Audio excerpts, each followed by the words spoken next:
मी कांद्याच्या पात्याची भाजी घेतलेली आहे. तर इथे ह्या भाजीला काय करायचं, आपण धुवून घेणार आहोत स्वच्छ असं.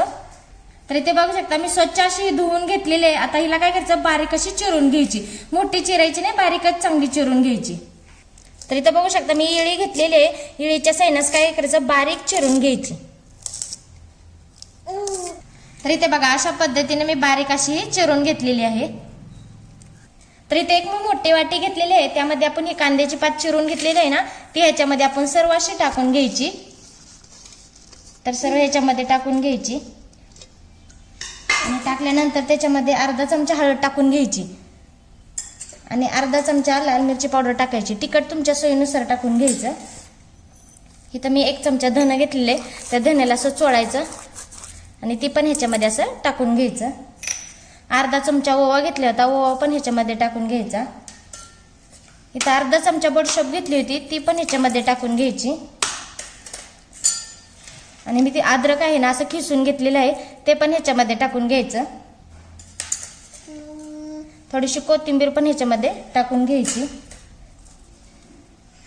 अर्धा चमचा मी जिरं घेतलेलं होतं, ते पण ह्याच्यामध्ये टाकून घ्यायचं.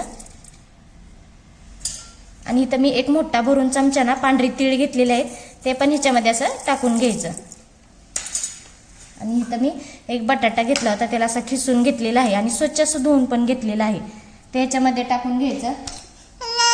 चवीनुसार मीठ टाकायचं आणि ह्याला काय करायचं, हाताच्या साह्याने सर्व असं मिक्स करून घ्यायचं.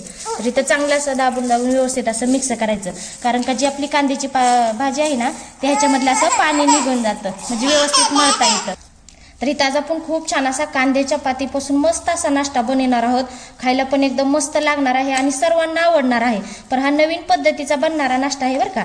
आणि तुम्हाला माझे नाश्ते कसे वाटतात ते कमेंटमध्ये मला नक्की सांगत जावा आणि नाही आवडले तरी पण सांगत जावा. तर इथं बघा आपण कांद्याच्या पातीला छान असं मिक्स करून घेतलेलं आहे आणि इथं बघा पाणी सुटल्यागत दिसतंय ना, तर ह्याच्यामध्ये पाण्याचा वापर करायचा नाही बरं का. आता इथं 1 वाटी मी बेसन पीठ घेतलेलं आहे, तर ते बेसन पीठ आपण असं सगळं नाही टाकायचं, थोडंच टाकून घ्यायचं. तर आपल्याला जेवढं लागेल तेवढंच टाकून घ्यायचं. तर इथे मी निम्मच टाकलेलं आहे. तर इथे मी तांदळाचं पीठ घेतलेलं आहे, तर इथं 2 चमचे मी तांदळाचं पीठ टाकून घेणार आहे. इथं तुमच्याकडे कॉर्नफ्लॉवरचं जर पीठ असलं ना, ते पण ह्याच्यामध्ये तुम्ही वापरू शकता. आणि हे सर्व असं मिक्स करून घ्यायचं. तर इथे बघू शकता छान असं मी ह्याचा गोळा तयार करून घेतलेला आहे.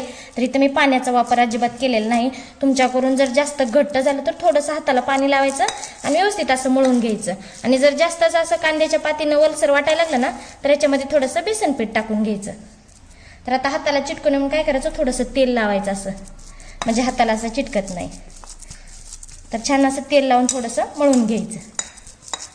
तर आता छान असा तेलानं आपण गोळा मळून तयार करून घेतलेला आहे. तर असं थोडंसं हातामध्ये घ्यायचं, असं गोल करायचं किंवा असं चपटं केलं तरी पण चालतं, किंवा ह्याला गोल असा आकार दिला तरी पण चालतो. आणि तुमच्या साईजने घ्यायचं. तुम्हाला जर आणखी ह्याच्यामधलं थोडंसं पीठ कमी करायचं असलं ना, तरी तुम्ही हे करू शकता. आणि बारीक बारीक असं गोल गोळे करायचे किंवा चपटा करायचा असला तरी पण चालतो. आणि हा नाश्ता खूप छान होणार आहे बरं का, कारण का अजूनपर्यंत अशाच पद्धतीचा नाश्ता बनवलेला नाही. तर त्यामुळे ही रेसिपी तुम्ही शेवटपर्यंत नक्की बघा, खूप छान होणार आहे. नवीन पद्धतीचा नाश्ता आहे. तर अशाच पद्धतीने आपण हे सर्व असं तयार करून घेणार आहोत. तर इथे बघा अशा पद्धतीचा आपण नाश्ता तयार करून घेतलेला आहे. तर इथे गॅसवरती कढई ठेवलेली आहे. कढई आपली गरम झालेली आहे. त्यामध्ये आपण तेल टाकून घेणार आहोत आणि तेल थोडंसं गरम होऊन द्यायचं. तर इथे आपलं तेल गरम झालेलं आहे. आता त्यामध्ये आपण हे टाकून घेणार आहोत. तर गॅस मध्यम आहे, तर मध्यम गॅसवरती चांगलं लालसर होईपर्यंत आपण याला तळून घेणार आहोत. तर इथे बघा मस्त दोन्ही साईडनी छान असं लालसर होईपर्यंत मी तळून घेतलेलं आहे. आणि इथं मध्यम गॅसवरतीच मी तळलेलं आहे. तर आता आपण हे काढून घेणार आहोत. तर छान आता तळून झालेलं आहे. तर बघा बाकीचं पण अशाच पद्धतीने आपण तळून घेणार आहोत. तर इथे बघा मस्त असा आपला कांद्याच्या पातीपासून मस्त नाश्ता तयार झालाय. तर कमी साहित्यामध्ये आणि खायला पण एकदम असा चवदार झालेला आहे बघा. तर दिसायलाच किती छान दिसतंय की नाही. तर मी इथं तुम्हाला तळून दाखवते. मस्त असा आपला हा नाश्ता तयार झालेला आहे बघा, किती मस्त असा दिसतो खायला. असा पण खाऊ शकता किंवा शेजवानी चटणी बरोबर खाल्ला तरी पण खूपच छान लागतो. तर बघा मस्त असा नाश्ता तयार झालेला आहे. चला तर मग भेटूया पुढच्या रेसिपीमध्ये. तोपर्यंत धन्यवाद.